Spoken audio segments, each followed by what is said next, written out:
ನಡೆದಂಥ ನಿನ್ನೆಯ ಮತದಾನ ನಾನು ಮೊದಲೇ ಮಾಧ್ಯಮ ಸ್ನೇಹಿತರ ಮುಂದೆನೇ ಹೇಳಿದ್ದೆ. ಮನಿ ಪವರು, ಮಸಲ್ ಪವರು ಇದೆಲ್ಲ ಏನು ಹೇಳಿದ್ದೆ. ನಾನು ಚುನಾವಣೆ ಗೆಲ್ತೀವಿ ಅಂತಕ್ಕಂಥ ದೃಷ್ಟಿಯಿಂದ ಅಭ್ಯರ್ಥಿ ನಿಲ್ಲಿಸಿದ್ದಲ್ಲ. ನಾನು ಪಕ್ಷದ ವತಿಯಿಂದ ತೀರ್ಮಾನ ಮಾಡೋದಕ್ಕಿಂತ ಮುಂಚೆ ಈ ದಿನಾಂಕ ನಿಗದಿಯಾದ ಮೇಲೆ ಮನೆಯಲ್ಲೇ 2 ಸಭೆಗಳನ್ನು ಮಾಡಿದೆ. ಎಲ್ಲ ಶಾಸಕರನ್ನ ಎಕ್ಸೆಪ್ಟ್ ಒಬ್ಬರು, ಈ ಜಿಲ್ಲೆಯವ್ರನ್ನ ಬಿಟ್ಟು, ಕೆಲವರು ಆಗಲೇ ಸುಮಾರು 1-1.5 ವರ್ಷದಿಂದನೇ ಕಾಲು ಹೊರಗಿಟ್ಬಿಟ್ಟವ್ರು. 2 ಕಾಲನ್ನು, 1 ಕಾಲಲ್ಲ 2 ಕಾಲು ಇಟ್ಕೊಂಡವ್ರೆ. ಅವ್ರಿಗೆ ಬೇಕಾದಂಥ ಸಂದರ್ಭದಲ್ಲಿ ಹೇಳಿಕೆಗಳು ಕೊಟ್ಕೊಂಡು ಬಂದಿದ್ದಾರೆ. ಅವರು ಹೇಳಿದ್ದಾರೆ ನನ್ನ ಸಂಪರ್ಕದಲ್ಲೇನು ಇರಲಿಲ್ಲ ಅಂತೇಳಿ. ನಾನು 2 ಸಭೆ ಮಾಡಿದ ಉದ್ದೇಶವೇ ನಮ್ಮ ಪಕ್ಷದ 18ರಲ್ಲಿ 17 ಮತಗಳನ್ನು ಉಳಿಸ್ಕೋಬೇಕು ಅಂತಕ್ಕಂಥ ದೃಷ್ಟಿಯಿಂದ. ಕೊನೆಗೆ ನಮ್ಮಲ್ಲೇ ಶಾಸಕರುಗಳು ಕೆಲವರು ಇಲ್ಲ ನಾವು ಯಾವುದೇ ಕಾರಣಕ್ಕೂ ಅಭ್ಯರ್ಥಿ ಹಾಕದೇ ಇದ್ದರೆ ರಾಂಗ್ ಮೆಸೇಜ್ ಹೋಗ್ತದೆ, ಸೋಲು ಗೆಲುವು ಚುನಾವಣೆಯಲ್ಲಿ ಇದ್ದಿದ್ದೆ, ಅಭ್ಯರ್ಥಿಯನ್ನು ನಿಲ್ಲಿಸಲೇಬೇಕು ಅಂತ ಹೇಳಿ ನಮ್ಮಲ್ಲಿ ಭಾಳ ಕೆಲವು ಶಾಸಕರು ಒತ್ತಾಯಗಳನ್ನು ಮಾಡಿದ್ರು. ನಾನು ಅವತ್ತು ಹೇಳಿದ್ದೆ, ನನಗೆ ಬೇಕಾಗಿರೋದು ನಮ್ಮ 17 ಜನ ನೀವೇನಿದ್ದೀವಿ ಅಂತ ಹೇಳ್ತೀರಿ, 17 ಮತಗಳು ಯಾವುದೇ ಕಾರಣಕ್ಕೂ ಒಡೆದೋಗ್ತಕ್ಕಂಥದ್ದಕ್ಕೆ ಅವಕಾಶ ಕೊಡಬೇಡಿ. ಏಕೆಂದರೆ ಹಿಂದೆ ಅದರ ಅನುಭವ ಆಗಿದೆ ನನಗೆ. ಆ ಹಿನ್ನೆಲೆಯಲ್ಲೇ ಹೇಳಿದಾಗ ಇಲ್ಲ ನಮಗೆ ಪರೀಕ್ಷೆ ಮಾಡಬೇಕು, ನಿಜಕ್ಕೂ ಯಾರ್ಯಾರು ಯಾವ ರೀತಿ ಇದ್ದಾರೆ, ಈ ಪಕ್ಷದ ಬಗ್ಗೆ ಗೌರವ ಇಟ್ಟವರು ಯಾರಿದ್ದಾರೆ, ಹಿತಶತ್ರುಗಳು ಯಾರಿದ್ದಾರೆ, ಇದು ಪರೀಕ್ಷೆ ಆಗಬೇಕು ಅಂದರೆ ನೀವು ಅಭ್ಯರ್ಥಿ ಹಾಕಲೇಬೇಕು ಅಂತಕ್ಕಂಥದ್ದು ನನ್ನ ಮೇಲೆ ಒತ್ತಡ ತಂದಂಥದ್ದು. ಆ 2 ಸಭೆ ಮಾಡಿದೆ, ಅದರ ಮೇಲೆ ತೀರ್ಮಾನ ಮಾಡೋದು ಅಭ್ಯರ್ಥಿ ನಿಲ್ಲಿಸಬೇಕು ಅಂತ ಹೇಳಿ. ಈ ಚುನಾವಣೆಯ ನೆನ್ನೆಯ ಫಲಿತಾಂಶ ಬಹುಶಃ ಒಂದು ನಮಗೆ ಇನ್ನೊಂದು ರೀತಿಯ ಅನುಭವವನ್ನು ಕೊಟ್ಟಿದೆ ಅನ್ನೋದು ನಾನು ಹೇಳ್ತೀನಿ. ಯಾರನ್ನೂ ದೂಷಣೆ ಮಾಡಲಿಕ್ಕೆ ಹೋಗಲ್ಲ. ಈಗ ಅತಿಯಾಗಿ ನಂಬಿಕೆ ಇಡ್ತಕ್ಕಂಥದ್ದು ಸೂಕ್ತ ಅಲ್ಲ ಅಂತಕ್ಕಂಥದ್ದು ಒಂದು ಸಂದೇಶ ಕೆಲವರು ಕೊಟ್ಟಿದ್ದಾರೆ. ನನ್ನ ಅತಿಯಾದ ನಂಬಿಕೆಯನ್ನು ಎಲ್ಲರ ಮೇಲೂ ಇಡ್ತೀನಿ, ಅದು ನಿಮ್ಮಲ್ಲಿ ಬಂದಿರತಕ್ಕಂಥ ಈ ಗುಣನ ಸ್ವಲ್ಪ ಬದಲಾವಣೆ ಮಾಡ್ಕೊಳ್ಳಿ ಅಂತಕ್ಕಂಥ ಸಂದೇಶ ನೆನ್ನೆಯ ಫಲಿತಾಂಶ ನನಗೆ ವೈಯಕ್ತಿಕವಾಗಿ ಕೊಟ್ಟಿದೆ. ಇಲ್ಲಿ ಯಾರನ್ನ ದೂಷಣೆ ಮಾಡಲಿಕ್ಕೂ ಹೋಗಲ್ಲ. ಈ ಫಲಿತಾಂಶದಿಂದ ಯಾವುದೇ ದೊಡ್ಡ ಮಟ್ಟದ ಬದಲಾವಣೆಯೂ ನಾವೇನು ತರಲಿಕ್ಕೇನಾಗೋದಿಲ್ಲ. ನಮಗೆ ನಿಜವಾದ ಒಂದು ಅಖಾಡ ಇರತಕ್ಕಂಥದ್ದು 28ರ ಚುನಾವಣೆ. ಅದಕ್ಕೆ ಪಕ್ಷ ಯಾಕೆ ಸಂಘಟನೆ ಮಾಡಬೇಕು ಅಂತಕ್ಕಂಥದ್ದು ಈಗ ನಾವು ಚರ್ಚೆ ಮಾಡಬೇಕಾಗಿದೆ. ಒಂದು, ಹಲವಾರು ಸಂದರ್ಭದಲ್ಲಿ ಇಂಥ ಒಂದು ಬೆಳವಣಿಗೆ ಆದಾಗ ಈ ಪಕ್ಷ ಉಳಿಸಿ ಬೆಳೆಸ್ಕೊಂಬಂದಿರತಕ್ಕಂಥದ್ದು ಕಾರ್ಯಕರ್ತರೇ. ನಮ್ಮಲ್ಲಿ ನಿಷ್ಠಾವಂತ ಕಾರ್ಯಕರ್ತರ ಕೊರತೆ ಇಲ್ಲ. ಆ ಕಾರ್ಯಕರ್ತರ ದುಡಿಮೆ ಮೇಲೆ ಬೆಳೆದಂಥವರು ಯಾವ್ಯಾವ ರೀತಿಯಲ್ಲಿ ಹಲವಾರು ಸಂದರ್ಭದಲ್ಲಿ ತೀರ್ಮಾನಗಳು ತೆಗೆದುಕೊಂಡು ಹೋಗಿದ್ದಾರೆ. ಅದರಿಂದ ಏನು ಪಕ್ಷಕ್ಕೇನು ಹಿನ್ನಡೆ ಆಗಿಲ್ಲ. ನಾನು ದೇಶದ ರಾಜಕಾರಣನೇ ಈಗ ನೋಡ್ತಾ ಇದ್ದೀನಿ. ದೇಶದ ರಾಜಕಾರಣ 3 ಬಾರಿ 2 ಬಾರಿ ಮುಖ್ಯಮಂತ್ರಿಗಳಾದಂಥ ಪಕ್ಷಗಳ ಪರಿಸ್ಥಿತಿಗಳು ಏನಾಗ್ತಿದೆ ಅಂತಕ್ಕಂಥದ್ದು ದೇಶದ ನಾನಾ ಭಾಗದ ರಾಜ್ಯಗಳಲ್ಲಿ ಈಗೇನು ಫಲಿತಾಂಶಗಳನ್ನು ಕಂಡಿದ್ದೇನೆ. ಸುದೀರ್ಘವಾಗಿ ಮುಖ್ಯಮಂತ್ರಿಗಳಾಗಿ ಅಧಿಕಾರ ನಡೆಸಿದಂಥ ಪಕ್ಷಗಳು ಇವತ್ತು ಯಾವ ಪರಿಸ್ಥಿತಿಗೆ ಬಂದಿದೆ. ಪ್ರತಿನಿತ್ಯ ನೀವೇ ಜನಗಳ ಮುಂದೆ ಇಡ್ತಾ ಇದ್ದೀರಿ. ಆದರೆ ಒಂದು ನನಗೆ ಇನ್ನೂ ವಿಶ್ವಾಸ, ನಾನು ಅಧಿಕಾರದಲ್ಲಿ 2 ಬಾರಿ ಆಕಸ್ಮಿಕವಾಗಿ ಮುಖ್ಯಮಂತ್ರಿ ಆದನು. ನಮ್ಮ ರಾಷ್ಟ್ರೀಯ ಅಧ್ಯಕ್ಷರು ದೇವೇಗೌಡರು ಈ ಒಂದು ಪಕ್ಷನ ಈ ಜಾತ್ಯತೀತ ಜನತೆಗಳ ಒಂದು ಭಾಗ ಇರಲಿ, ಅವರು ರಾಜಕಾರಣಕ್ಕೆ ಬಂದಂಥ ದಿನದಿಂದ ವಿರೋಧ ಪಕ್ಷದಲ್ಲೇ ಕೆಲಸ ಮಾಡ್ಕೊಂಬಂದಿರೋದು. ಅವರ ರಾಜಕೀಯದ ಪ್ರತಿನಿತ್ಯದ ಪ್ರತಿಯೊಂದು ಸನ್ನಿವೇಶಗಳು ಯಾವ ರೀತಿ ನಡ್ಕೊಂಬಂದಿದೆ, ಆದರೂ ಸಹ ಇವತ್ತು ರಾಜ್ಯದಲ್ಲಿ ದೇಶದಲ್ಲಿ ಅವರೇನೊಂದು ಗೌರವ ಉಳಿಸ್ಕೊಂಬಂದಿದ್ದಾರೆ. ಇದೆಲ್ಲ ಇತಿಹಾಸದಲ್ಲಿ ಇರ್ತಕ್ಕಂಥದ್ದು. ಅವ್ರು ಮುಖ್ಯಮಂತ್ರಿ 60-70 ವರ್ಷವೇ ಆಯಿತು ಅವರ ರಾಜಕೀಯ ಜೀವನ. ಕೇವಲ 18 ತಿಂಗಳು ಮುಖ್ಯಮಂತ್ರಿ, 10 ತಿಂಗಳು ಪ್ರಧಾನಮಂತ್ರಿ, ಒಂದು 2-3 ವರ್ಷ ನೀರಾವರಿ ಮಂತ್ರಿ. ಇನ್ನು ಉಳಿದ ಎಲ್ಲ ಅವಧಿನಲ್ಲೂ ಅವರು ವಿರೋಧ ಪಕ್ಷದಲ್ಲೇ ಇದ್ದಾರೆ. ಅದೇನೋ ನನಗೆ ಅವ್ರು ಬಳುವಳಿ ಕೊಟ್ಟಿದ್ದಾರೆ, ನನಗೆ ಅವರ ರಾಜಕೀಯ ಜೀವನದ ಬಳುವಳಿ ನನಗೂ ಕೊಟ್ಟಿದ್ದಾರೆ ಅಂತ ಅಂದ್ಕೊಂಡಿದ್ದೇನೆ. 2004 ಮೊದಲನೇ ಬಾರಿಗೆ ವಿಧಾನಸಭೆ ಪ್ರವೇಶ ಮಾಡಿದೆ. ಅಲ್ಲಿಂದ ರಾಜ್ಯದ ರಾಜಕಾರಣದಲ್ಲಿ ನನ್ನ ಒಂದು ಪಕ್ಷದ ಬೆಳವಣಿಗೆಗೆ ನನ್ನ ಕಾರ್ಯಕರ್ತರ ಜೊತೆ ಕೈ ಜೋಡಿಸಿ ಕೆಲಸ ಮಾಡ್ತಕ್ಕಂಥ ಒಂದು ಸನ್ನಿವೇಶಗಳು ನನಗೆ ಪ್ರಾರಂಭ ಆದಂಥದ್ದು. 2007 ನಂತರ ಈ ಪಕ್ಷದ ಮುನ್ನಡೆಸ್ಕೊಂಡು ಹೋಗ್ತಕ್ಕಂಥದ್ದು ಸ್ವಲ್ಪ ನನ್ನ ಹೆಗಲ ಮೇಲೆ ಬಿತ್ತು. ದೇವೇಗೌಡರು ಎಲ್ಲೆಲ್ಲಿ ಅವರ ಒಂದು ಶಕ್ತಿ ತುಂಬಬೇಕು ತುಂಬ್ಕೊಂಬಂದಿದ್ದಾರೆ. ಆದರೆ ಕಳೆದ 20 ವರ್ಷದಲ್ಲಿ ಸುದೀರ್ಘವಾಗಿ ಈ ಪಕ್ಷದ ಕಾರ್ಯಕರ್ತರ ಸಂಘಟನೆ ಜೊತೆಗೆ ಪಕ್ಷಕ್ಕೆ ಆರ್ಥಿಕವಾಗಿ ಶಕ್ತಿ ಇಲ್ಲದೇ ಇದ್ದರೂ ಈ 20 ವರ್ಷ ಈ ಪಕ್ಷ ಇನ್ನೂ ಈ ರಾಜ್ಯದಲ್ಲಿ ಒಂದು ಅಸ್ತಿತ್ವ ಇಟ್ಕೊಂಡಿದೆ ಅಂತಕ್ಕಂಥದ್ದನ್ನಾದರೂ ನಾನು ಕಾರ್ಯಕರ್ತರ ಜೊತೆಗೂಡಿ ಇಲ್ಲಿವರೆಗೆ ಉಳಿಸ್ಕೊಂಬಂದಿದ್ದೇನೆ.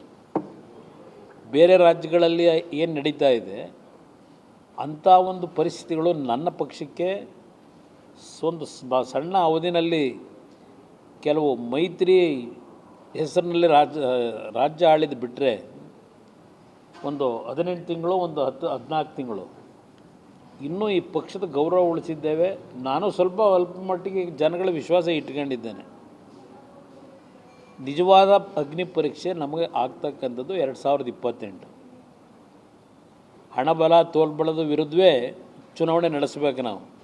ನಾವು ಅವ್ರ ಮುಂದೆ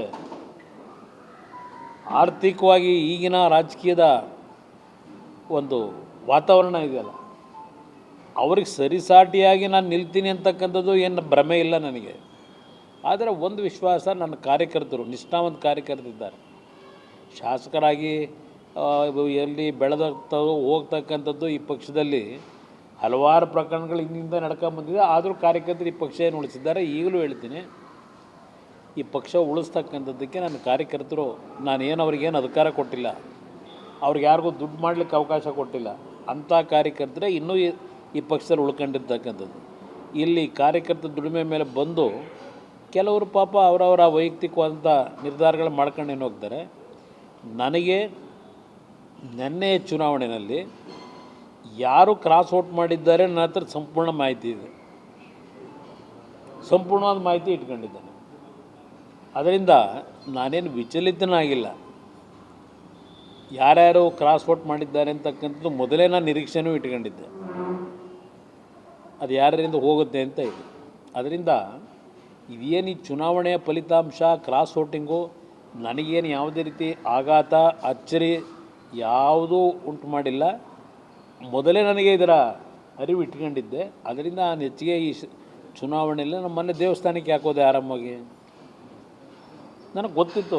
ನಾನು ಸಾಂಕೇತಿಕವಾಗಿ ನನ್ನ ಪಕ್ಷದ ಶಾಸಕರು ಈಗಲೂ ಯಾವ ರೀತಿ ನಡ್ಕೋಬೋದು ಅಂತಕ್ಕಂಥದ್ದನ್ನು ಪರೀಕ್ಷೆ ಆಗಲಿ ಅಂತಲೇ ಇವತ್ತು ಅಭ್ಯರ್ಥಿ ಹಾಕಿದ್ದೆ. ಅದಕ್ಕೆ ನಾನಾ ರೀಸನ್ಗಳಿದೆ, ಅದು ಬೇಡ ಸಾರ್ವಜನಿಕವಾಗಿ ಬೇಡ. ಇಲ್ಲ ಪಾಪ ಅವರಿಗೆ ಕ್ಷೇತ್ರದಲ್ಲಿ ಅಭಿವೃದ್ಧಿ ಆಗ್ತಿಲ್ಲ ಅಂತಕ್ಕಂಥದ್ದು ಒಂದು ಭಾಗ. ಈಗಾಗಲೇ ಮುಂದೆ ಏನು ಮಾಡಬೇಕು ಅನ್ನೋದು ಅವ್ರು ತೀರ್ಮಾನ ಮಾಡ್ಕೊಂಡಿದ್ದಾರೆ. ಯಾವ್ಯಾವಾಗ ಯಾರ್ಯಾರ ಹತ್ರ ಏನೇನು ಮಾತಾಡಿದ್ದಾರೆ, ಏನೇನು ವ್ಯವಹಾರಗಳು ನಡೆದಿದೆ ಅದೆಲ್ಲ ನನಗೆ ಗೊತ್ತಿರೋ ವಿಷಯ. ನಮ್ಮಲ್ಲಿ 4 ಜನ ಮಾಡಿದ್ದಾರೆ. ಯಾರು ಅಂತಕ್ಕಂಥದ್ದು ಗೊತ್ತಾಗಿದೆ. ಅದು ಚರ್ಚೆಯಾಗಿದೆ. ಹಿಂದೆ ಕಳೆದ 3 ವರ್ಷದಿಂದ ಏನೇನು ನಡ್ಕೊಂಬರ್ತಿದೆ ನಾನು ಗಮನಿಸಿದ್ದೀನಿ, ಏನೇನು ನಡೀತದೆ ಅಂತ. ಅದು ಗಮನಿಸಿದ್ರೂ ನಾನು ಅವ್ರಿಗೆ, ನೋಡ್ರಪ್ಪ, ನಿಮ್ಮ ಕ್ಷೇತ್ರದಲ್ಲಿ ಜನಗಳಿಗೆ ಏನೇನು ಮಾತು ಕೊಟ್ಟಿದ್ದೀರೋ, ಗೆಲ್ಲಿಸಿದ್ದಾರೆ, ನೀವು ಆ ಮಾತು ಜನಗಳ ಹತ್ರ ಉಳಿಸ್ಕೊಳ್ಳಿಕ್ಕೆ ಮಾತು ಕೊಟ್ಟಿರ್ತಕ್ಕಂಥದ್ದು ನಿಮಗೆ ಅನುಕೂಲಗಳು ಮಾಡ್ಕೋಬೇಕು ಅಂದರೆ ಇವತ್ತು ನೀವು ನಿಮ್ಮ ಜಾತಿ ಹೆಸರಿನಲ್ಲೋ ಇಲ್ಲ ಇನ್ಯಾವುದೋ ಒಂದು ಇದರಲ್ಲಿ ಯಾವ್ಯಾವ ರೀತಿ ನಿಮ್ಮ ಕ್ಷೇತ್ರಕ್ಕೆ ಅಭಿವೃದ್ಧಿ ಮಾಡ್ಕೋಬೇಕು ಮಾಡ್ಕೊಳ್ರಪ್ಪ ಅಂತ ನಾನು ಹೇಳಿದ್ದೀನಿ. ನಾನು ಯಾರಿಗೂ ಹೊಸಬ್ರು ಬರ್ತಾರೆ, ಅದೇ ಜನ್ಜಿ ಅಂತ ಈಗ ಹೊಸದಾಗಿ ಶುರುವಾಗಿದೆಯಲ್ಲ, ಬಹಳ ಜನ ಬರ್ತಾರೆ. ನಾನು ರೆಡಿಯಾಗಿದ್ದೀನಿ. ನಾನು ಈ ಪಕ್ಷದಲ್ಲಿ ಯುವಕರುಗಳಿಗೆ ಹೆಚ್ಚಿನ ಆದ್ಯತೆ ಕೊಡಬೇಕು, ಹೊಸ ಮಕ್ಕಳಿಗೆ ಅಂತಕ್ಕಂಥ ನಿರ್ಧಾರ ಮಾಡಿದ್ದೇನೆ. ಅವ್ರ ಹೆಸರು ಎತ್ತಲೇಬೇಡಿ, ನನ್ನ ಹತ್ರ ಅವ್ರ ಹೆಸರೇ ತರಬೇಡಿ. ನಾನು ಕಳೆದ 1.5 ವರ್ಷದಲ್ಲಿ ಅವ್ರ ಬಗ್ಗೆ ನಾನೇನಾದರೂ ಮಾತನಾಡಿದ್ದೀನ? ಮೊನ್ನೆ ಚಾಮುಂಡೇಶ್ವರಿ ಕ್ಷೇತ್ರದಲ್ಲಿ ಸಭೆ ಆಯಿತು, ಅವ್ರ ಹೆಸರನ್ನೇನಾದರೂ ಎತ್ತಿದ್ನ? ನಾನು ಅವ್ರ ಹೆಸರು ಬಗ್ಗೆ ಚರ್ಚೆ ಮಾಡೋದೇ ಬೇಡ. ಯಾವುದು ಒಂದು ನಿಮಿಷ ಬ್ರದರ್, ಅಂತಿಮವಾಗಿ ಯಾರೇ ಹೋಗಿ ಚರ್ಚೆ ಮಾಡಿದ್ರು ಅಂತಿಮವಾದ ನಿರ್ಣಯ ನನ್ನ ಕಾರ್ಯಕರ್ತರ ಅಭಿಪ್ರಾಯಗಳೇನಿದೆ ಅದನ್ನು ಇಟ್ಕೊಂಡು ನಾನೇ ತೀರ್ಮಾನ ಮಾಡ್ತೀನಿ. ಅವ್ರು ಯಾರು ಬೇಕಾದ್ರೆ ವೈಯಕ್ತಿಕವಾಗಿ ಪಾಪ ಅವರವರು ಆತ್ಮೀಯತೆ ಏನು ಇಟ್ಕೊಂಡಿರ್ತಾರೆ ಅದ್ರ ಮೇಲೆ ಹೋಗಿ ಪಾಪ ಏನೋ ಚರ್ಚೆ ಮಾಡ್ಕೋಬೋದು. ಆದರೆ ಪಕ್ಷದಲ್ಲಿ ಅಂತಿಮ ನಿರ್ಣಯ ನಾನೇ ಮಾಡಬೇಕಾದಂಥ ಅನಿವಾರ್ಯತೆ ನನಗೆ ಸೃಷ್ಟಿ ಮಾಡಿದ್ದಾರೆಲ್ಲ. ನಾನು ಎಷ್ಟು ಬಾರಿ ಹೇಳಿದ್ದೀನಿ ಇವ್ರಿಗೆ, ಎಷ್ಟು ಬಾರಿ ಹೇಳಿದ್ದೀನಿ ಅವ್ರ ಬಗ್ಗೆ ಚರ್ಚೆನೇ ಮಾಡಬೇಡಿ ನನ್ನ ಹತ್ರ ಅಂತ ಹೇಳಿದ್ದೀನಿ. ಯಾಕೆಂದರೆ ನನಗೆ ಈ ಹೊಸ್ದಾಗಿ ಅನುಭವ ಆಗಿರೋದಲ್ಲ, 3 ಬಾರಿ ಅನುಭವ ಆಗಿದೆ. 2006ರಲ್ಲಿ ಏನಾಯಿತು, ಆಮೇಲಿಂದ 13ಕ್ಕೆ ಬಂದರು, ಆಮೇಲೆ ಮತ್ತೆ ಆಗೇನೇನು ನಡೀತು, ಮತ್ತಾಮೇಲೆ 18ಕ್ಕೆ ಏನಾಯಿತು, 23ಕ್ಕೆ ಏನಾಯಿತು, ಎಲ್ಲ ನೋಡಿದ್ದೀನಿ.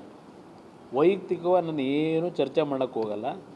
ನನಗದರ ಅನುಭವಗಳಾಗಿದೆ. 2006 ಪಾರ್ಲಿಮೆಂಟ್ ಅಸೆಂಬ್ಲಿ ಇಲ್ಲಿ ಬೈ ಎಲೆಕ್ಷನ್ ಆಯ್ತಲ್ಲ, ಅಲ್ಲಿಂದಲೇ ನನಗೆ ಅನುಭವ ಆಗಿದೆ ಅವ್ರು ಯಾವ ರೀತಿ ಇದ್ದಾರೆ ಅಂತ ಹೇಳಿ. ಬೇಡ ಚರ್ಚೆ. ಇವತ್ತಿನವರೆಗೆ ಏನಾದರೂ ನೀವು ಆ ವಿಷಯದಲ್ಲಿ ನನ್ನ ಸ್ಟ್ಯಾಂಡ್ ಏನಿದೆ, ನೀವು 60 ಬಾರಿ ಕೇಳಿದ್ದೀರಿ, ನನ್ನ ಸ್ಟ್ಯಾಂಡ್ ಏನು ಅನ್ನೋದು ಹೇಳ್ಬಿಟ್ಟಿದ್ದೀನಿ. ಅದರಿಂದ ನನಗೆ ಅದರ ಬಗ್ಗೆ ಯಾವುದೇ ಕಾರಣಕ್ಕೂ ಯಾರು ಒತ್ತಡಗಳಿದ್ದರೂ, ನಮ್ಮ ಲೀಡ್ರುಗಳು ಭಾಳ ಜನ ಒತ್ತಡ ಹಾಕಿದ್ರು, ನಾನು ಅವ್ರಿಗೆ ಏನು ಹೇಳಿದ್ದೀನಿ ನಮ್ಮ ಲೀಡರ್ಗಳಿಗೆ ಗೊತ್ತು. ಇದಾರ ಪಾಪ, ಅದು ದೊಡ್ಡ ಗೌಡ್ರದ್ದು ಅದೇ ಹೇಳಿದ್ನಲ್ಲ, ಅವ್ರಿಗೂ ಅತಿಯಾದಂಥ ಕೆಲವ್ರ ಮೇಲೆ ನಂಬಿಕೆ ಇಟ್ಕೊಂಡವರಲ್ಲ. ಆ ನಂಬಿಕೆ ಏನು ಅಂತಕ್ಕಂಥದ್ದು ಅವ್ರಿಗೆ 70 ವರ್ಷದಲ್ಲಿ ಆಗಿರ್ತಕ್ಕಂಥ ಹಲವಾರು ಪೆಟ್ಟು ಮೇಲೆ ಪೆಟ್ಟು ಬಿದ್ದರೂ ಅಯ್ಯೋ ಏನೋ ಪಕ್ಷಕ್ಕೆ ಏನಾದರೂ ತೊಂದರೆ ಆಗಬಾರ್ದು, ನಾವು ಈ ಥರ ಕಳಿಸ್ಬಿಟ್ರೆ ಅಂತೇಳಿ ಏನೋ ಒಂದು ಅವರಿಗೆ ವ್ಯಾಮೋಹ. ಆ ವ್ಯಾಮೋಹದಲ್ಲಿ ಅವ್ರ ಪಾಪ ಎಲ್ಲರನ್ನು ಉಳಿಸ್ಕೋಬೇಕು ಅಂತ ಟ್ರೈ ಮಾಡ್ತಾರೆ. ಆದರೆ ಆ ದೇವೇಗೌಡರು ಇಟ್ಕೊಂಡಿರ್ತಕ್ಕಂಥ ದೇವೇಗೌಡರು, ಈ ದೇವೇಗೌಡರಲ್ಲ, ಅಲ್ಲಿ ಬೆಂಗಳೂರಿನಲ್ಲ ಆ ದೇವೇಗೌಡರು, ಅವರು ಇಟ್ಕೊಂಡಿರ್ತಕ್ಕಂಥ ಒಂದು ಆತ್ಮೀಯತೆ, ವ್ಯಾಮೋಹ, ಒಂದು ನಂಬಿಕೆ ಉಳಿಸ್ಕೊಳ್ಳದೆ ಇದ್ರೆ ಏನು ಮಾಡೋಕ್ಕಾಯ್ತದೆ? ಇಲ್ಲ, ಈ ವಿಷಯದಲ್ಲಿ ಯಾವುದೇ ಕಾರಣಕ್ಕೂ ಬರೀ ಇದೊಂದೇ ಅಲ್ಲ, ಹಲವಾರು ಕ್ಷೇತ್ರದಲ್ಲಿ ಇದೇ ಇದೆ ಅವರಿಗೆ, ದೇವೇಗೌಡರಿಗೆ. ಏನು ಮಾಡೋದು? ನಾವು ಕೊನೆಗೆ ನೀವು ಹೇಳ್ದಂಗೆ ಅವರಿಗೆ ಗೌರವ ಕೊಡಬೇಕು ಅಂತೇಳಿ ಕೆಲವು ವಿಷಯದಲ್ಲಿ ಅವರು ತೆಗೆದುಕೊಳ್ತಕ್ಕಂಥ ನಿರ್ಧಾರಕ್ಕೆ ತಲೆಬಾಗಿದ್ದೇವೆ. ನಿಮ್ಗೆ ಹೇಳಬೇಕು ಅನ್ನೋದಾದರೆ, ನಾನು 1 ಬಾರಿ ತಗೊಂಡಂಥ ನಿರ್ಧಾರ ಅವರ ಅಭಿಪ್ರಾಯಗಳಿಗೆ ವಿರುದ್ಧವಾಗಿ ನಿಮಗೆ ಗೊತ್ತು ನೂರಾರು ಬಾರಿ ಹೇಳಿದ್ದೀನಿ 2006. ಆದರೆ ಆ ನಿರ್ಧಾರ ನಾನು ತೆಗೆದುಕೊಂಡಿದ್ದರಿಂದ ಇವತ್ತು ಒಂದು ರಾಜ್ಯದಲ್ಲಿ ಕುಮಾರಸ್ವಾಮಿ ಯಾರು ಅಂತಕ್ಕಂಥದ್ದು ಜನಕ್ಕೆ ಅರ್ಥ ಆಗಿದೆ. ಅವ್ರು ತಿಳ್ಕೊಂಡಿದ್ದಾರೆ ನನ್ನ ನಡವಳಿಕೆನ. ಅದೇ ಇವತ್ತು ನನಗಿವತ್ತು ಹೋರಾಟ ಮಾಡಲಿಕ್ಕೆ ಒಂದು ಶಕ್ತಿ. ಆಮೇಲಿಂದ 2007 ಕೆಲವು ತೀರ್ಮಾನಗಳಾದವಲ್ಲ, ಆ ತೀರ್ಮಾನ ಮತ್ತಿನ್ನೊಂದು ಆಘಾತ ಕೊಡಬಾರದು ಅಂತಲೇ ತೀರ್ಮಾನಗಳು ತಗೊಂಡೆ. ಅವ್ರು ಹೇಳ್ದಾಗೆ ತೀರ್ಮಾನ ಮಾಡ್ಕೊಂಡೆ. ಅಲ್ಲಿಂದ ಇಲ್ಲಿವರೆಗೆ ಅವ್ರು ಹೇಳ್ದಾಗೆ ಕೇಳ್ಕೊಂಬಂದಿದ್ದೀನಿ. ಆದರೆ ಇವತ್ತು ಈ ಪಕ್ಷ ಉಳಿಸ್ಬೇಕಾದಂಥ ಹಿನ್ನೆಲೆಯಲ್ಲಿ ಮತ್ತು ನನಗೆ ಪಕ್ಷ ಉಳಿಸ್ಕೊಳ್ಳೋದು ಒಂದು ಭಾಗ, ಈ ರಾಜ್ಯದ ಪರಿಸ್ಥಿತಿ ಇದೆಯಲ್ಲ, ಇವತ್ತು ರಾಜ್ಯ ಉಳಿಸ್ಬೇಕಾಗಿದೆ. ಈ ರಾಜ್ಯ ಉಳಿಸ್ಲಿಕ್ಕೆ ಇವತ್ತು ಆಕಸ್ಮಿಕವಾಗಿ ರಾಜಕಾರಣಕ್ಕೆ ಬಂದು ಈ ರಾಜ್ಯ ಉಳಿಸ್ತಕ್ಕಂಥದ್ರಲ್ಲಿ ನಾನು ಸರಿಪಡಿಸ್ಕೊಳ್ಳದೆ ಹೋದರೆ, ರಾಜಿ ಆದರೆ ಅಲ್ಲಿ ನನಗೂ ಏನಿದೆ, ನನಗೂ ಬೇರೆಯವ್ರಿಗೂ ವ್ಯತ್ಯಾಸ. ಇವತ್ತು ರಾಜ್ಯ ಆಳ್ತಕ್ಕಂಥವ್ರು ಯಾವ ರೀತಿ ಇದ್ದಾರೆ, ಜನಗಳ ಭಾವನೆಗಳು ಏನೇ ಇದ್ರೂ ಅದನ್ನೆಲ್ಲ ಧಿಕ್ಕರಿಸಿ ನಾನು ಏನು ಮಾಡಿದ್ರೂ ನಡೆಯುತ್ತೆ ಅಂತಕ್ಕಂಥ ಒಂದು ಉದ್ದಡತನದಲ್ಲಿ ಇರ್ತಕ್ಕಂಥ ಈಗಿನ ವಾತಾವರಣ ಸರಿಪಡಿಸ್ತಕ್ಕಂಥದ್ದಕ್ಕೆ ನಾನು ಧ್ವನಿ ಎತ್ತೇ ಹೋದರೆ ಇಲ್ಲಿ ನಾನು ನಾಡಿನ ಜನತೆಗೆ ಹೇಳ್ತೀನಿ, ಅದರಲ್ಲೂ ವಿಶೇಷವಾಗಿ ನನ್ನ ಬೆಳೆಸಿರ್ತಕ್ಕಂಥ ನನ್ನ ಭಾಗದ ಜನಕ್ಕೆ ಹೇಳ್ತೀನಿ, ವೈಯಕ್ತಿಕವಾಗಿ ನಾನು ಯಾವುದೇ ಈರ್ಷೆ ಅಸೂಯೆ ಪ್ರಶ್ನೆ ಇಲ್ಲ. ಇವತ್ತು ರಾಜ್ಯ ಉಳಿಬೇಕಾಗಿದೆ. ಆ ಹಿನ್ನೆಲೆಯಲ್ಲಿ ನನ್ನ ಕೆಲವು ಕಠಿಣವಾದ ನಿರ್ಧಾರಗಳನ್ನು ಮಾಡಬೇಕಾದಾಗ, ಕೆಲವು ವಿಷಯಗಳನ್ನ ಎಕ್ಸ್ಪೋಸ್ ಮಾಡಬೇಕಾದ್ರೆ ನಾಡಿನ ಜನತೆಗೆ ಹೇಳ್ತೀನಿ, ಯಾವುದೋ ಒಂದು ವ್ಯಾಮೋಹಕ್ಕೋ ಇಲ್ಲ ಅಸೂಯೆಗೋ ಇಲ್ಲ ಈರ್ಷೆಯಿಂದ ನಾನು ಮಾಡ್ತಾ ಇದ್ದೇನೆ ಅಂತಕ್ಕಂಥ ಭಾವನೆ ಇಟ್ಕೋಬೇಡಿ. ಇವತ್ತು ನಿಮ್ಮ ಮುಖಾಂತರ ಹೇಳ್ತಾ ಇದ್ದೀನಿ, ಇನ್ನು ಮುಂದಕ್ಕೆ ನನ್ನ ಹೋರಾಟ ಪ್ರಾರಂಭ ಆಗುತ್ತೆ. ಏನೇನು ನಡೀತಿದೆ ಅನ್ನೋದು ಗೊತ್ತಿದೆ ನನಗೆ. ಪಾಪ ನಮ್ಮ ಬಂಡವಾಳನೂ ಏನೋ ಬಿಡ್ತಾನಂತಲ್ಲ, ಬಿಟ್ಟಲಿ, ತೊಂದರೆ ಇಲ್ಲ. ಯಾವ ರೀತಿ ನಡ್ಕೊಂಡಿದ್ದೇನೆ ನಾನು ಮುಖ್ಯಮಂತ್ರಿ ಇದ್ದಾಗ, ಒಂದು ಇನ್ಸಿಡೆಂಟು ಹೇಳಿದ್ದೀನಿ ಹಲವಾರು ಬಾರಿ, ಗೊತ್ತಿದೆ. ನನ್ನ ಬಗ್ಗೆ ಟೀಕೆ ಮಾಡ್ತಲ್ಲ, ನಾವು ಅವ್ರ ಜೊತೆಯಲ್ಲೇ ಭಾಳ ದಿವಸ ಇದ್ದು ಅವ್ರು ಏನೇನು ನಡೆಸಿದ್ದಾರೆ ನಮಗೆ ಗೊತ್ತಿದೆ. ಹೇಳ್ತಾರಲ್ಲ ಕೆಲವರು, ಈಗ ಅಲ್ಲಿ ಹೋಗಿ ಕಾಂಗ್ರೆಸ್ನಲ್ಲಿ ಅಲ್ಲಿದ್ಕೊಂಡು ಒಂದು ಇನ್ಸಿಡೆಂಟು, ಒಬ್ಬ ಯುವಕ ಅದೆಂಥದೋ ನಿಮ್ಮ ಆಗ ಅದೆಂಥದೋ ಆರ್ಟ್ರಲ್ಲಿ ಪ್ಲೇವಿನ್ ಎಂಥ ಲಾಟ್ರಿ ಇದ್ದಾಗ ನೋಡೋಣ, IPL ಅಲ್ಲ, ಕೃಷ್ಣ ಅವ್ರ ಕಾಲದಲ್ಲಿ ಯಾವುದೊಂದು ಮಾಡಿದ್ದಲ್ಲ, SM ಕೃಷ್ಣ ಅವ್ರ ಕಾಲದಲ್ಲಿ ಪ್ಲೇವಿನ್ನು, ಆ ಪ್ಲೇವಿನ್ ಲಾಟ್ರಿ ಆಗ ನಡೀತಿತ್ತಲ್ಲ. ಸಾಯಂಕಾಲ ಒಂದು ಕಡೆ ಹೆಂಡದ ಅಂಗಡಿ ಮುಂದೆ ನಿಂತ್ಕೊಳ್ಳೋರು, ಇನ್ನೊಂದು ಕಡೆ ಸಾಯಂಕಾಲ 6 ಗಂಟೆ ಆಯಿತು ಅಂದರೆ ಪ್ಲೇವಿನ್ ಶಾಪ್ ಮುಂದೆ ಇದು ಏನು ದೊಡ್ಡ ಗುಂಪುಗಳೇ ನಿಂತಿರೋದಲ್ಲ. ಒಬ್ಬ ಯುವಕ ಬಂದು ನನ್ನ ಹತ್ರ ಬೆಳಗ್ಗೆ 6 ಗಂಟೆ ಮನೆ ಮುಂದೆ ನಿಂತಿದ್ದ. ಕರೆಸ್ದೆ, ಒಳಗಡೆ ಪೇಪರ್ ಓದ್ತಾ ಕೂತಿದ್ದ, ನೋಡಿದೆ ಮೇಲ್ಗಡೆ ಕಿಟಕಿಯಿಂದ. ಕರೆಸ್ಕೊಂಡು ಏನಪ್ಪ ಯಾಕೋ ನಿಂತಿದ್ಯಾ ಅಲ್ಲಿ ಅಂತ ಕೇಳಿದ್ರೆ ಹೇಳ್ತಾನೆ, ಆ ಪ್ಲೇವಿನ್ ವ್ಯಾಮೋಹಕ್ಕೆ ಒಳಗಾಗಿ 2 ಲಕ್ಷ ಸಾಲ ಮಾಡಿದ್ದೀನಿ, ಇವತ್ತು ನಿನ್ನ ಸಾಲ ತೀರಿಸ್ತಿದ್ದೆ, ನಮ್ಮ ಕುಟುಂಬ ಸಂಪೂರ್ಣವಾಗಿ ಸೂಸೈಡ್ ಮಾಡ್ಕೋಬೇಕು ಅಂತಿದ್ದೀವಿ, ಕೊನೆ ಅಂತ ನಿನ್ನ ಹತ್ರ ಬಂದಿದ್ದೀನಿ ಅಂತಾನೆ. ಅದರ ಮೇಲೆ ಈ ರಾಜ್ಯದಲ್ಲಿ ಎಲ್ಲ ಲಾಟ್ರಿನ ನಿಷೇಧ ಮಾಡಬೇಕು ಅಂತ ತೀರ್ಮಾನ ಮಾಡಿದೆ. ನನ್ನ ಮೇಲೆ ಅವತ್ತು ಬಂದಂಥ ಒತ್ತಡ ಗೊತ್ತಿಲ್ವಾ? ಇವತ್ತು ಹೇಳ್ತಾರಲ್ಲ ಕುಮಾರಸ್ವಾಮಿದು ನೋಡಿದ್ದೀವಿ ಅಂತ ಹೇಳಿ, ಅಲ್ಲಿ ಕೂತ್ಕೊಂಡೀಗ ಎಲ್ಲಾರನ್ನ ಮೆಚ್ಚಿಸ್ಕೊಳ್ಳಿಕ್ಕೆ. ಎಸ್, ರಾಜಕಾರಣದಲ್ಲಿ ಇವತ್ತು ನಾನು ಹಲವಾರು ಬಾರಿ ಹೇಳಿದ್ದೀನಿ, ಚುನಾವಣೆ ಸಂದರ್ಭದಲ್ಲಿ ಮನೆ ದುಡ್ಡು ತಂದು ರಾಜಕೀಯ ಮಾಡೋಕ್ಕಾಗತ್ತಾ? ಆಲೂಗಡ್ಡೆ ಬೆಳೆದ್ಬಿಟ್ಟು ಆಲೂಗಡ್ಡೆಯಲ್ಲಿ ಬಂದು ದುಡ್ಡಲ್ಲಿ ರಾಜಕೀಯ ಮಾಡೋಕ್ಕಾಯ್ತದೆ? ನಾನು ಹೇಳ್ತಾರಲ್ಲ, ಏನು ಆಲೂಗಡ್ಡೆ ಬೆಳೆದು ಆಸ್ತಿ ಪಡೆದಲ್ಲ ಅಂತೇಳಿ. ನಾನು ಬಂದಂಥದ್ದು ನನ್ನ ಜಮೀನು ಇದೆಯಲ್ಲ, ಇದನ್ನು 100 ಎಕರೆ ಇದನ್ನು ಪೋಸ್ಟ್ ಅಂಟಿಸಿದ್ರಲ್ಲ, ಈ ಬಿಡದಿ ಹತ್ರ ಅಂಟಿಸ್ಕೊಂಡು ಜನಗಳನ್ನ ಬದಲಾವಣೆ ಮಾಡ್ತೀವಿ ಅಂತೇಳಿ. ನನ್ನ ಹೆಂಡ್ತಿದು, ನನ್ನ ಮಗಂದು, ನಂದು ಎಲ್ಲ ಫೋಟೋಗಳು ಹಾಕವ್ರಲ್ಲ. ಈ ಕೈಯಲ್ಲಿ ಹೇಳಿದ್ನಲ್ಲ ಮೊನ್ನೆ ಹೆಂಗಿದೆ ಅಂತೇಳಿ. ಅವತ್ತು ಎಷ್ಟು ಕೋಟಿ ನನಗೆ ಸುರಿಯಕ್ಕೆ ಬಂದರು. ಆ ಪ್ಲೇವಿನ್ ಲಾಟ್ರಿ, ಆನ್ಲೈನ್ ಇದನ್ನು ಪ್ಲೇವಿನ್ ಲಾಟ್ರಿಗಳನ್ನ ನಾನೇನು ನಿಷೇಧ ಮಾಡಿದೆ, ಎಲ್ಲ ಸಂಪೂರ್ಣ ಬಂದ್ ಮಾಡಿದೆ. ಬಂದ್ರಲ್ಲ ನನ್ನ ಹತ್ರ ಇದ್ದಂಥ ಒಬ್ಬ ಅಧಿಕಾರಿ, ಸರ್ ವಿಂಡ್ಸರ್ ಮ್ಯಾನರಲ್ಲಿ ಸೂಟ್ ಕೇಸ್ ಇಟ್ಕೊಂಡು ಕೂತವ್ರೆ ಸರ್ ಅಂತ ನನ್ನ ಮುಂದೆ ಬಂದಲ್ಲ ಒಬ್ಬ ಅಧಿಕಾರಿ. ಬೈದು ಕಳಿಸಿ ನಿನ್ನ ಕೆಲಸ ಏನು ಅಂತ ಹೇಳಿ. ನಿನ್ನ ಕೆಲಸ ಏನಿದೆ ಅಷ್ಟು ಮಾಡು, ರಾಜಕೀಯಕ್ಕೆ ದುಡ್ಡು ಬೇಕು, ಇಂಥ ಪಾಪದಣದಿಂದ ರಾಜಕೀಯ ಮಾಡಲ್ಲ ಅಂತ ಹೇಳಿದೆ. ನನ್ನ ಪಕ್ಷದಲ್ಲಿ ನಾನು ಕೆಲವರಿಗೆ ವಿಧಾನ ಪರಿಷತ್ತಿಗೆ ಸೀಟ್ ಕೊಡಬೇಕಾದ್ರು ಪಕ್ಷಕ್ಕೆ ದೇಣಿಗೆ ತಗೊಂಡಿದ್ದೀನಿ, ಅವ್ರ ಹತ್ರ ಓಪನ್ ಆಗಿ ಹೇಳಿದ್ದೀನಿ. ನಾನು ಈ ಪಕ್ಷ ನಡೆಸಬೇಕಾದ್ರೆ ಕೆಲವರು ಶಾಸಕರು ಚುನಾವಣೆಯಲ್ಲಿ ಸಾಲ ಮಾಡಿ ಬಂದಿದ್ದೀವಿ, ವಿಧಾನ ಪರಿಷತ್ಗೂ ರಾಜ್ಯಸಭಾ ಸೀಟ್ ಕೊಟ್ಟಾಗ ನಮಗೆ ಅಷ್ಟು ಕೊಡಿಸಿ ಇಷ್ಟು ಕೊಡಿಸಿ ಅಂತೇಳಿ ಡಿಮ್ಯಾಂಡ್ ಮಾಡಿದಂಥವ್ರು ಕುಮಾರಸ್ವಾಮಿ ಟಿಕೆಟ್ ಕೊಡಬೇಕಾದ್ರೆ ಎಷ್ಟು ದುಡ್ಡು ತಗೊಂಡ? ಏನು ನಾನು ಸ್ವಂತಕ್ಕೆ ತಗೊಂಡಿದ್ದೀನ? ಟಿಕೆಟ್ನ ಕೊಡಬೇಕಾದ್ರೆ ಅಸೆಂಬ್ಲಿ ಚುನಾವಣೆಯಲ್ಲಿ ನಾನು ಯಾರ ಹತ್ರನೂ ಭಿಕ್ಷೆ ಬೇಡಿಲ್ಲ, ಬೇರೆಯವ್ರ ಹತ್ರ ಭಿಕ್ಷೆ ಬೇಡಿ ಒಂದೊಂದು ಕ್ಯಾಂಡಿಡೇಟ್ಗೆ ಒಂದು ರಾಜಕೀಯ ಒಂದು ಸಣ್ಣ ಪಕ್ಷ, ಈ ಪಕ್ಷ ಉಳಿಸ್ಕೊಳ್ಳಿಕ್ಕೆ ಯಾವ್ಯಾವ ಥರ ನಾನು ವೈಯಕ್ತಿಕವಾಗಿ ನಡೆದೀನಿ ನನಗೆ ಗೊತ್ತಿದೆ. ಇವ್ರ ಹತ್ರ ಉತ್ತರ ತಗೋಬೇಕಾ? ನಾನು ಇವರಿಂದ ಸರ್ಟಿಫಿಕೇಟ್ ತಗೋಬೇಕಾ? ರಾಜ್ಯದಲ್ಲಿ ಮುಖ್ಯಮಂತ್ರಿಯಾಗಿ ಸೈನ್ ಹಾಕಬೇಕಾದ್ರೆ ನಾನು ಆ ಸೈನ್ ಮಾರಾಟಕ್ಕೆ ಎಂದೂ ಇಟ್ಟಿಲ್ಲ. ಸೈನ್ ಹಾಕಬೇಕಾದ್ರೆ ಇವತ್ತು ಡೆಲ್ಲಿನಲ್ಲಿ ಮಂತ್ರಿ ಇದ್ದೀನಿ, ನಾನು ಸೈನ್ನ ಮಾರಾಟಕ್ಕೆ ಇಟ್ಟಿಲ್ಲ. ಅಲ್ಲಿ ಡೆಲ್ಲಿ ಒಳಗೂ 2 ಇಲಾಖೆ ನಡೆಸ್ತಾ ಇದ್ದೀನಿ. ಯಾವ ರೀತಿ ಒಂದು ವಿಶ್ವಾಸದಲ್ಲಿ ಅವ್ರಿಗೆ ಕೆಲಸ ಮಾಡ್ತಾಯಿದ್ದೀನಿ. ನನ್ನ ಆತ್ಮಕ್ಕೆ ನಾನು ಹೇಳ್ಕೋಬೇಕು, ದೇವ್ರಿಗೆ ಹೇಳ್ಕೋಬೇಕು. ನಾನು ಯಾವುದೇ ಕಾರಣಕ್ಕೂ ಬ್ರದರ್ ಬಿಡದಿ ಟೌನ್ಶಿಪ್ ವಿಷಯದಲ್ಲಿ ಅದು ಕುಮಾರಸ್ವಾಮಿ ಕೂಸು ಅಂತಲಾದರೂ ಹೇಳಲಿ, ಏಕೆಂದರೆ ನೈಸ್ ವಿಷಯದಲ್ಲಿ ದೇವೇಗೌಡರು ಕೂಸು ಅಂದರು. ಆದರೆ ಆ ಕಾರ್ಯಕ್ರಮಗಳಲ್ಲಿ ಲೂಟಿ ಮಾಡಿದಾರೆ ಯಾರು? ನೈಸಲ್ಲಿ ಇದೆಲ್ಲ ದೊಡ್ಡ ಕಥೆ ಇದೆ, ಬಿಟ್ಟುಬಿಡಿ. ಇಲ್ಲಿ ಅದೇನಲ್ಲ ಕುಮಾರಸ್ವಾಮಿ ಕೂಸು ಅಂತಾರಲ್ಲ. ಈಗ ನೆನ್ನೆ ಪಾಪ ನನ್ನ ಹಳೆ ಸ್ನೇಹಿತ ಒಂದು ಹೇಳಿಕೆ ಕೊಟ್ಟವನೆ, ಕನ್ನಡಪ್ರಭದಲ್ಲಿ 2 ಪೇಜ್ ಇದೆ, ಇದಂತೂ 2 ಕಾಲಮ್ನಲ್ಲಿ, ಅಲ್ಲೊಂದು ಬಾಕ್ಸ್ ಬೇರೆ ಹಾಕಿದಿರಿ.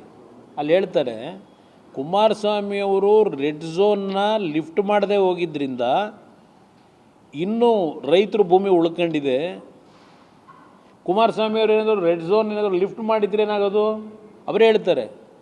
ದೊಡ್ಡ ದೊಡ್ಡ ಲ್ಯಾಂಡ್ ಮಾಫಿಯಾಗಳು ಲೂಟಿ ಮಾಡಿಬಿಡೋರು ಇಷ್ಟೊತ್ತಿಗೆ, ಅಟ್ಲೀಸ್ಟ್ ರೆಡ್ ಝೋನ್ ಇರೋದ್ರಿಂದ ಉಳ್ಕೊಂಡಿದೆ ಭೂಮಿ ಅಂತ ಅವರೇ ಹೇಳಿಕೆ ಕೊಡ್ತಾವ್ರು. ನಿನ್ನೆ ಕುಮಾರಸ್ವಾಮಿ ಯಾಕೆ ರೆಡ್ ಝೋನ್ ನಾವು ತೆಗಿಲಿಲ್ಲ ಅಂತಾರೆ. ಮುಖ್ಯಮಂತ್ರಿಗಳು ಅದೆಂಥದ್ದು ಡೇಟ್ ವೈಸು ಉದಯವಾಣಿ ಪತ್ರಿಕೆಯಲ್ಲಿ ಬಂದಿದೆ, ಒಂದೆಲ್ಲ ಟೈಪ್ ಮಾಡಿ ಎಲ್ಲ ಪತ್ರಿಕೆಗಳಿಗೆ ಕೊಟ್ಟವ್ರೆ. 2006 ಇಂಥ ಡೇಟು ಏನಾಯಿತು, ಅಲ್ಲೇನಾಯಿತು, ಇಲ್ಲೇನಾಯಿತು, 8, 10, 11 ಎಲ್ಲ ಕೊಟ್ಕೊಂಡವ್ರೆ. ಸಿದ್ದರಾಮಯ್ಯರ ಕಾಲದವರೆಗೂ ಕೊಟ್ಟು ಇಲ್ಲಿವರೆಗೂ ಕೊಟ್ಟವ್ರೆ. ಈಗ ಇವ್ರು ಏನು ಮಾಡ್ತಾಯಿದ್ದೀವಿ ಅಂತ. ನನ್ನ ಕಾಲದಲ್ಲಿ DLF ಕಂಪ್ನಿ ದುಡ್ಡು ಕಟ್ಟಿಲ್ಲ. DLF ಕಂಪ್ನಿಯವರು ರಾಜ್ಯದಲ್ಲಿ ಗವರ್ನರ್ ಆಡಳಿತ ಇದ್ದಾಗ, ರಾಜ್ಯಪಾಲರ ಆಡಳಿತ ಇದ್ದಾಗ ಕಟ್ಟಿರೋದು ಅವರು. ಆಮೇಲೆ ಮುಂದೆ ಬಂದು ಸರ್ಕಾರದಲ್ಲಿ ದುಡ್ಡು ವಾಪಸ್ ತಗೊಂಡು ಹೋಗವ್ರೆ. ನಾನು ಮಾಡಬೇಕು ಅಂತ ಇದ್ದಿದ್ದು ನಿಜ. ವಿಧಾನಸಭೆಯ ಕಲಾಪದಲ್ಲಿ ರಿಲೀಸ್ ಮಾಡ್ತೀನಿ ಅದೆಲ್ಲ. 2007 ಜುಲೈ 30-31ನೇ ತಾರೀಕು 2007 ಇದೇ ಸಿದ್ದರಾಮಯ್ಯನವರು ಏನು ಭಾಷಣ ಮಾಡಿದ್ದಾರೆ ಬಿಡದಿ ಟೌನ್ಶಿಪ್ ಬಗ್ಗೆ, ನಂದಗುಡಿ ಭಾಗದಲ್ಲಿ SEZನ ಕೇಂದ್ರ ಸರ್ಕಾರ ಮತ್ತು UPA ಸರ್ಕಾರ, ಮನಮೋಹನ್ ಸಿಂಗ್ ಪ್ರೈಮ್ ಮಿನಿಸ್ಟ್ರು, ಈ ದೇಶದಲ್ಲಿ ಎಲ್ಲ ರಾಜ್ಯಗಳಿಗೆ SEZನ ಯಾವ ರೀತಿ ಮಾಡಬೇಕು ಅಂತ ಹೇಳಿ 60 ದಿವಸ ಟೈಮ್ ಕೊಟ್ಟು ಅವತ್ತಿನ ತೀರ್ಮಾನ ಮಾಡಿದರು ಕಾಂಗ್ರೆಸ್ ಸರ್ಕಾರ ಅಲ್ಲಿ ಡೆಲ್ಲಿನಲ್ಲಿ. ಅದೆಲ್ಲದರ ಬಗ್ಗೆ ಪಾಪ ಸಿದ್ದರಾಮಯ್ಯನವರು ಏನು ಪುಟಗಟ್ಟಲೆ ಮಾತಾಡೋರೆ ಬಿಡದಿ ಟೌನ್ಶಿಪ್ ಬಗ್ಗೆ. ಇದೇ ಈಗಿನ ಮುಖ್ಯಮಂತ್ರಿಗಳು ಪುಟಗಟ್ಟಲೆ ಮಾತಾಡೋರೆ. ಮಲ್ಲಿಕಾರ್ಜುನ್ ಖರ್ಗೆ ಅವರು ಮಾತನಾಡಿದ್ದಾರೆ. ಅವತ್ತಿನ ಸತ್ಯಶೋಧನಾ ಸಮಿತಿ ವರದಿ ಕೊಟ್ಟರಲ್ಲ, ಇದೆಲ್ಲ ವಿಧಾನಸಭೆ ಕಲಾಪದಲ್ಲಿ ಏನು ಇದೆ ದಾಖಲೆಗಳು. ಅವತ್ತು ನಾನು ಉತ್ತರ ಕೊಟ್ಟಿದ್ದೀನಿ ಮುಖ್ಯಮಂತ್ರಿಯಾಗಿ. ಒಂದು ನಿಮಿಷ, ಸತ್ಯ ಅಂತ ಹೇಳ್ತಾನೇ ಇದ್ದೀನಲ್ಲ. ನಾನು ಹೇಳ್ತಾ ಇದ್ದೀನಲ್ಲ, 5 ಟೌನ್ಶಿಪ್ ಮಾಡಬೇಕು ಅಂತ ಒಂದು ದೂರದೃಷ್ಟಿಯಿಂದ ತೀರ್ಮಾನ ಮಾಡಿದ್ದು ನಿಜ. ಆದರೆ ನಾನು ನನ್ನನ್ನು ಆಯ್ಕೆ ಮಾಡಿದಂಥ ಆ ಭಾಗದ ಜನರನ್ನ ನಮ್ಮ ಕೃಷ್ಣಾ ಕಚೇರಿಗೆ ಕರೆದು ಎಲ್ಲ ಹಿರಿಯರು, ಕಾಂಗ್ರೆಸ್ಸು BJP JDS ಪ್ರಶ್ನೆ ಇಲ್ಲ, ಎಲ್ಲ ಹೆಣ್ಣುಮಕ್ಕಳು ಹಲವಾರು ಜನ ಪ್ರಮುಖರನ್ನ ಕರೆದು 3-4 ಸಭೆ ಮಾಡಿದೆ. ಅವ್ರ ಭಾವನೆಗಳನ್ನು ಅರ್ಥ ಮಾಡ್ಕೊಂಡೆ. ವಿಧಾನಸಭೆ ಕಲಾಪದಲ್ಲಿ ಹೇಳಿದ್ದೇನೆ, ನನ್ನನ್ನು ಆಯ್ಕೆ ಮಾಡಿರ್ತಕ್ಕಂಥ ಪುಣ್ಯಾತ್ಮರು ತಂದೆ ತಾಯಂದರು ಅವ್ರ ವಿರುದ್ಧವಾದ ನಿರ್ಣಯ ಮಾಡಲ್ಲ. ಯಾವುದೇ ರೀತಿಯಲ್ಲಿ ರೈತರ ಭೂಮಿನ ಅಭಿವೃದ್ಧಿ ಹೆಸರಿನಲ್ಲಿ ಲಪ್ಟಾಯಿಸ್ಲಿಕ್ಕೆ ಬಿಡಲ್ಲ. ಈ ಪದನ ಅವ್ರ ಮುಖದ ಮೇಲೆ ಹೇಳಿದ್ದೀನಿ. ಈಗ ಏನು ಹೇಳ್ತಾವ್ರಲ್ಲ ಈಗ ಈ ಮಹಾನ್ ನಾಯಕರು, ಅವ್ರ ಮುಖದ ಮೇಲೆ ಹೇಳಿದ್ದೀನಿ. ಅಲ್ಲಿ 450 ದಿವಸದಿಂದ ಕೂತವ್ರೆ ಪ್ರತಿಭಟನೆ ಮಾಡ್ಕೊಂಡು, ಒಂದು ಗೌರವ ಕೊಡಲಿಲ್ಲ ರೈತ ಜನಕ್ಕೆ. ಇವರಿಂದ ನಾನು ಪಾಠ ಕಲಿಬೇಕಾ? ನಾನು ಬಿಡೋಕ್ಕಾಗುತ್ತಾ ಇದನ್ನು ಸಬ್ಜೆಕ್ಟ್ನ? ಯಾರಿಗೋಸ್ಕರ ಮಾಡ್ತಾವ್ರೆ?